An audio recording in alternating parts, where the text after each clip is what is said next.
My name is Liv DePasquale, and this is for EDU 208, and this is my video submission for discussion forum 2.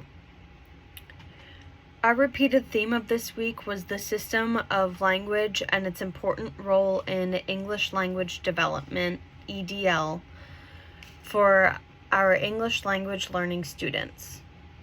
A common misconception of ELL students, according to NCTE 2008, pages 3 and 4, is, quote, children learn a second language quickly and easily. Reality. A variety of socio-cultural factors can affect language learning.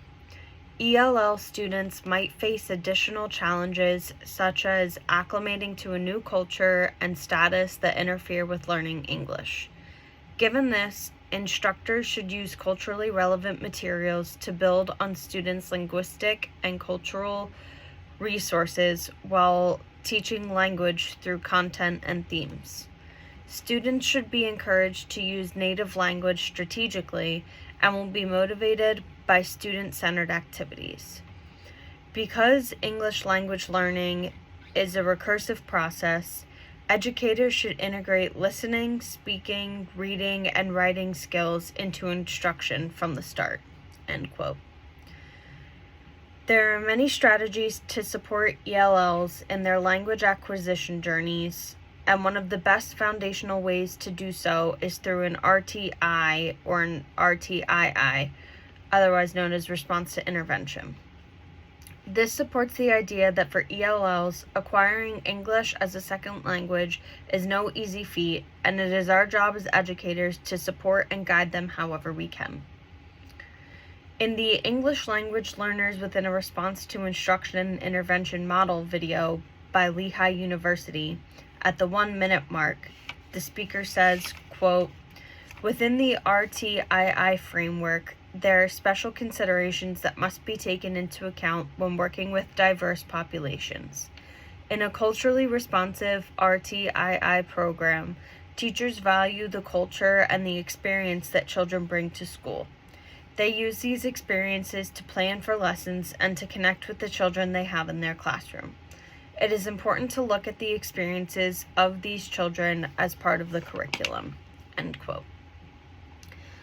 Another myth about ELLs, according to the NCTE 2008, page 4, is that, quote, teaching ELLs means only focusing on vocabulary. Reality. Students need to learn forms and structures of academic language. They need to understand the relationship between forms and meaning in written language, and they need opportunities to express complex meanings even when their English language proficiency is limited, end quote. To support this, we need to look at CALA, or Cognitive Academic Language Learning Approach.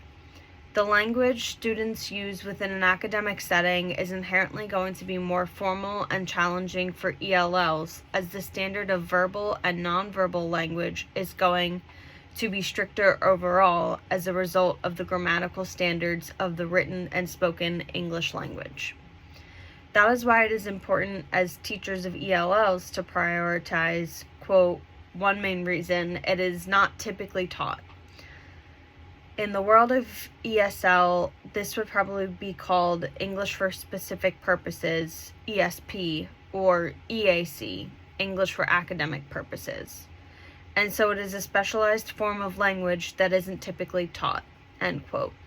And that is from the CALA and Academic Language Development video by F2Z, beginning at the 2-minute 50-second mark. Our goal is for our students to be successful in their academic development for more than just written language, but through comprehension. Helping our ELLs with various tools and strategies to understand the written language will help them gain confidence in higher order thinking, or HOTS, which is explored in the CALA video at the 3-minute 30-second mark. Overall, we are here to assist our ELL students and their families to reach their goals within their academic development through systems such as RTIs or RTIIs and CALA to help them overcome the many challenges faced when learning English as a second language.